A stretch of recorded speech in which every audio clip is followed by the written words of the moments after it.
तो last episode में हमने देखा था कि कैसे नाइन ड्रैगन उस कॉफिन को लेके माउंट टाई पर टकरा जाते हैं। अब आगे एपिसोड के स्टार्ट में हम देखते हैं कि वो नाइन ड्रैगन उस कॉफिन को लेके माउंट टाई पर टकरा जाते हैं, जिसके कारण माउंट टाई पे नीचे एक बहुत बड़ा खड्डा हो जाता है, जिसके कारण फैंग और उसके पूरे क्लासमेट उसी खड्डे के नीचे जाके गिर रहे होते हैं। तभी हमें दिखाया जाता है कि वो नीचे गिरने के बाद फैंग उठता है और पूछता है कि क्या तुम सब ठीक हो, किसी को कुछ ज्यादा लगी तो नहीं। तभी वहां पर सभी स्टूडेंट बोलते हैं कि हाँ लीडर, हम सब ठीक है, हमें बस थोड़ी बहुत खरोच आई है। जिसके बाद हमें दिखाया जाता है कि वहां पर और स्टूडेंट बहुत ज्यादा पैनिक कर रहे होते हैं और इधर उधर भागने की कोशिश कर रहे होते हैं। तो फैंग उन्हें समझाता है कि यहाँ पर भागने से कुछ नहीं होगा, हम सबको एक साथ रहकर ही यहाँ से निकलने का कोई रास्ता ढूंढना पड़ेगा। जिसके बाद सभी लोग उसकी बात मानते हुए उसका पीछा करते हैं। तभी हमें दिखाया जाता है कि वो रास्ता ढूंढने के लिए आगे बढ़ते हैं, जहाँ पर उन्हें वही कॉफिन मिलता है जिसे वही नाइन ड्रैगन लेके आए होते हैं। तभी एक स्टूडेंट पूछता है कि क्या ये रियल के ड्रैगन है? मैंने सिर्फ आज तक किस्से कहानियों में सुना था ड्रैगन, लेकिन आज मैंने पहली बार किसी रियल ड्रैगन को देखा है। मैं बहुत ज्यादा डर रहा हूँ। तभी फैंग से बोलता है कि डरने की यहाँ पर कोई बात नहीं है। तभी हमें दिखाया जाता है कि वहाँ पर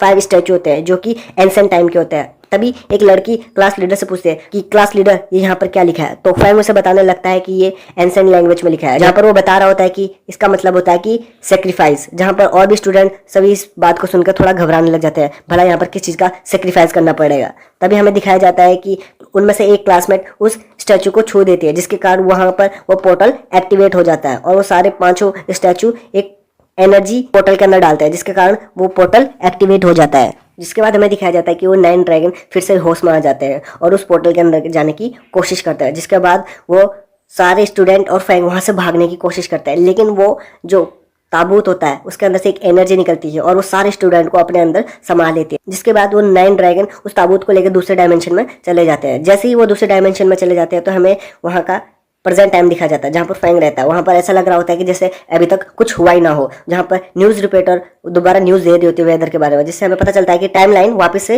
रिकैप हो चुका है। जिसके बाद हमें दिखाया जाता है कि वो सारे के सारे उस ताबूत के अंदर आ जाते हैं और जहाँ पर हमें दिखाया जाता है कि वो सारे एक एक पत्थर के टुकड़ों में होते हैं, जहाँ पर फैंग उन्हें बोलता है कि यहाँ पर हिलो मत, ये सारे पत्थर के टुकड़े एक पैटर्न में जुड़ रहे हैं, तो तुम हिलने की कोशिश मत करो और जिस पत्थर के टुकड़े पे तुम खड़े हो उसी पर तुम रुके रहो। तभी थोड़ी देर बाद हमें दिखाया जाता है कि वो सारे पत्थर एक साथ जुड़ जाते हैं, जो कि फैंग ने सही गेस किया था। तभी वो सारे दोस्त एक साथ जुड़ के आगे जाने की कोशिश करता है। तभी फैंग उन्हें बोलता है कि पहले हम काउंट डाउन कर लेते हैं हम यहाँ पर कितने आए हैं, ताकि आगे जाके हमें प्रॉब्लम ना हो। जिसके बाद फैंग वहाँ पर काउंट डाउन करने के लिए सबको बोलता है, जहाँ पर सारे स्टूडेंट काउंट डाउन करने लग जाते हैं। तभी हमें बताया जाता है कि वहाँ पर टोटल 20 स्टूडेंटों का काउंट डाउन होता है, जहाँ पर फैंग बोलता है कि हम तो 19 है, 19 है, लेकिन एक स्टूडेंट कौन ज्यादा है। जहाँ पर सारे स्टूडेंट घबरा जाते हैं और बोलते हैं कि ये भला एक ज्यादा कौन है। तभी हमें उन पत्थरों के बीच में से एक हाथ आता हुआ दिखता है, जहाँ पर वो सारे स्टूडेंट उस हाथ को देखकर डर जाते हैं, जिसे देखकर फैंग समझ जाता है कि ये कौन है और वो बोलता है कि पोंगवो तुम बाहर आ सकते हो। जिसके बाद हमें दिखाया जाता है कि एक लड़का बाहर आता है जिसका नाम पोंगवो होता है और वो बोलता है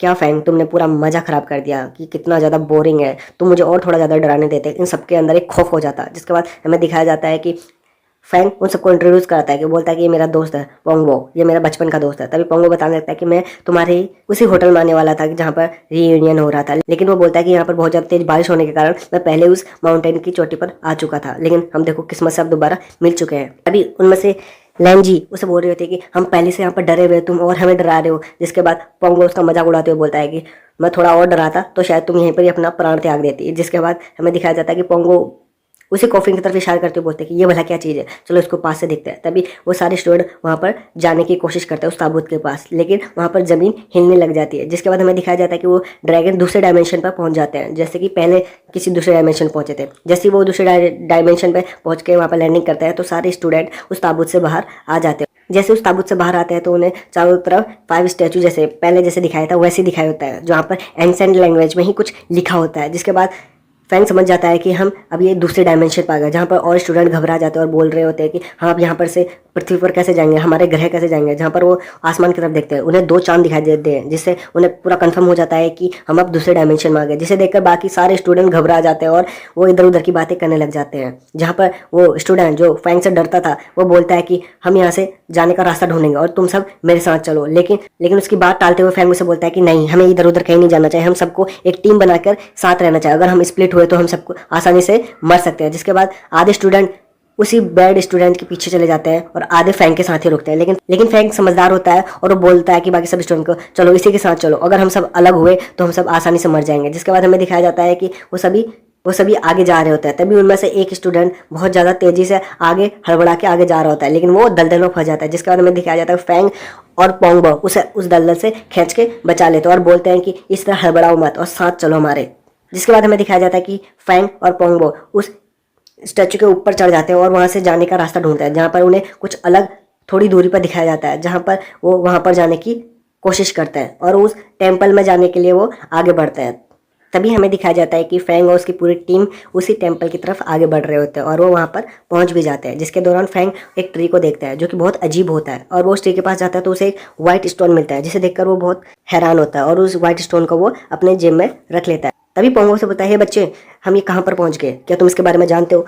तभी वो उसे बताने लगता है कि ये 2500 साल पहले बना हुआ है और इसमें कापिला प्रिंस रहता था और इसे एंशिएंट टाइम पर 2 पिलर के नाम से जानते हैं। और वो पोंगो को इसी के बारे में और डिटेल्स बताता है। जिसके बाद हमें दिखाया जाता है कि सारे स्टूडेंट और फैंग उस टेम्पल के अंदर आ जाते हैं, जिस दौरान वो देखते हैं कि उनके चारों तरफ स्टैचू होते हैं जो कि 8 स्टैचू होते हैं, जिसे देखकर बाकी स्टूडेंट घबरा जाते हैं। तभी फैंग उन्हें बताने लगता है कि ये कापिला प्रिंस के सबसे वफादार सिपाही है और इन्हीं के कारण ये टेम्पल अभी तक यहाँ पर सुरक्षित है, क्योंकि ये चारों तरफ से डीमन से इनकी रक्षा करते हैं। जिसके बाद हमें दिखाया जाता है कि फैंग आगे बढ़ता है और उसे एक लैंप दिखता है जो कि थोड़ा बहुत अजीब होता है, जिसको वो देखता है और वो अपने पास उठा लेता है। जिसके बाद हमें दिखाया जाता है कि उनकी एक स्टूडेंट वहाँ पर मर जाती है, न जाने कैसे। तभी थोड़ी देर बाद हमें दिखाया जाता है कि वहाँ पर एक अजीब से क्रिएचर होता है जो कि छोटे से ड्रैगन होते हैं, जिन्हें हम वॉर्म कह सकते हैं। तभी वो वॉर्म एक एक करके सब पर अटैक करने लग जाते हैं। जिसके बाद हमें दिखाया जाता है कि फैंग उसी हथियार से उन वॉर्म को मारता है, जिससे वो वॉर्म वहीं पर ही मर जा रहे थे और जल के राख हो जा रहे थे। जिसके बाद हमें दिखाया जाता है कि बाकी स्टूडेंट भी